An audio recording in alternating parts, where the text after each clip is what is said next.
किसी से राग नहीं, किसी से द्वेष नहीं, किसी से राग नहीं, द्वेष नहीं, किसी से राग नहीं, किसी से द्वेष नहीं, किसी से राग नहीं, किसी से द्वेष नहीं, किसी से राग नहीं, किसी से द्वेष नहीं, किसी से राग नहीं, किसी से द्वेष नहीं। आत्मा निर्लेप मुझे कोई भी क्लेश नहीं, आत्मा निर्लेप मुझे कोई भी क्लेश, आत्मा निर्लेप मुझे कोई भी क्लेश नहीं, आत्मा निर्लेप मुझे कोई भी क्लेश नहीं। किसी से राग नहीं, किसी से द्वेष नहीं, किसी से राग नहीं, किसी से द्वेष नहीं, किसी से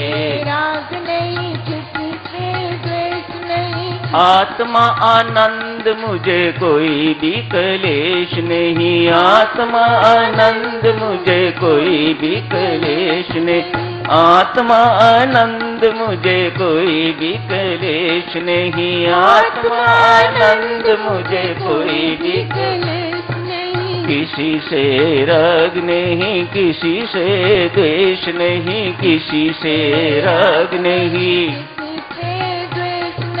किसी से राग नहीं, किसी से द्वेष नहीं, किसी से राग नहीं। आत्मा निर्लेप मुझे कोई भी क्लेश नहीं, आत्मा निर्लेप मुझे कोई भी क्लेश नहीं, आत्मा निर्लेप मुझे कोई भी क्लेश नहीं, आत्मा निर्लेप मुझे कोई भी क्लेश नहीं। किसी से राग नहीं, किसी से द्वेष नहीं, किसी से राग नहीं, किसी से द्वेष नहीं। आत्मानंद मुझे कोई भी क्लेश नहीं।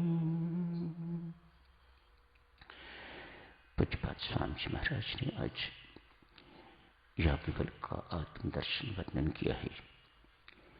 आत्मदर्शन अर्थात आत्मा के बारे में ज्ञान जानकारी का वर्णन किया है। दर्शन फिलॉसफी को कहते हैं। आत्मा की फिलॉसफी को, आत्मज्ञान को, आत्मबोध को याज्ञवल्क्य के मुख से वर्णन किया है। आत्मा निर्लेप है, मुझे कोई भी क्लेश नहीं। क्लेश साधक चिन्ह देह को है, आत्मा को नहीं। ये हम पर निर्भर करता है। हम अपने आप को क्लेश वाली देह मानते हैं या बिना क्लेश, क्लेश रहित आत्मा मानते हैं। उसी के अनुसार हमारे अनुभव भी होते हैं। जो अपने आप को देह मानते हैं, जो शरीर मानते हैं, उनकी समस्याएं भी हैं, उनको रोग भी होता है, उन्हें दुख भी होता है, उन्हें कष्ट क्लेश भी होता है। जो अपने आप को आत्मा मानते हैं उन्हें कुछ नहीं होता। उनके शरीर को दुख होता है, उन्हें नहीं। उन्हें क्लेश नहीं होता, उनके शरीर को क्लेश होता है। ये चाहे शारीरिक क्लेश है, चाहे मानसिक क्लेश है, ये सब देह के धर्म है। रोग देह को होता है, आत्मा को नहीं। समस्याएं शरीर के लिए है, आत्मा को कोई समस्या नहीं है। ये संबंध शरीर के हैं, आत्मा का कोई संबंध नहीं है। क्यों? आत्मा दो नहीं, आत्मा एक है। तो फिर एक है तो भक्ति के मार्ग में ऐसा कहते हैं कि हम सब एक ही परमात्मा के, एक ही सब माता पिता के सपूत हैं। तो फिर द्वैत ही नहीं है, तो संबंध किसके साथ होगा? आत्मा के नाते हम सब एक हैं। ऐसी धारणा साधक बहुत उच्च ले जाती है।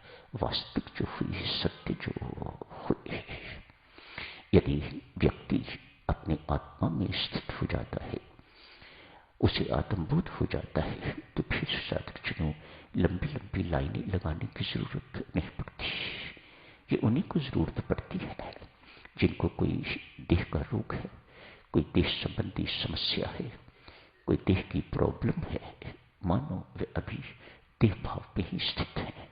शास्त्र कहता है भक्तजनों, हम सब नाम के उपासक हैं, अतएव हमारे लिए अत्यंत मार्मिक बात, जब तक देह बुद्धि दूर नहीं होगी, जब तक देह भाव दूर नहीं होगा, जब तक आप भगवत बुद्धि में स्थित नहीं होंगे, आत्म बुद्धि में स्थित नहीं होंगे, आप लाखों जाप कर लीजिएगा, करोड़ों जाप कर लीजिएगा, आपको शांति की प्राप्ति नहीं होगी।